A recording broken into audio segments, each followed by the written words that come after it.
एकछिन विचार गर्नुहोस्, हामी आफैलाई के भन्छौँ? यही शब्दहरूले हाम्रो जीवन बनाउँछ। हामी प्राय नकारात्मक शब्दहरू दोहोऱ्याउँछौँ। म कमजोर छु, म सक्दिनँ, म रोगी भएँ।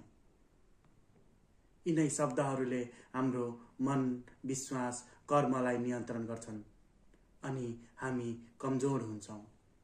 तर जब हामी सकारात्मक शब्दहरू दोहोऱ्याउँछौँ, म सक्षम छु, म सक्छु, म स्वास्थ्य छु, अनि हामीमा नयाँ ऊर्जा आउँछ र हामीले आफूलाई शक्ति महसुस गर्दछौँ।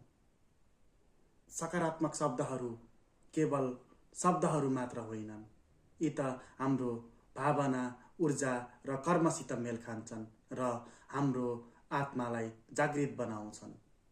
त्यसैले आजबाट शब्द र सोचलाई सजग बनाऊ, किनभने हामी जे दोहोऱ्याउँछौँ त्यही कुरा फर्केर हाम्रो जीवनमा आउँछ।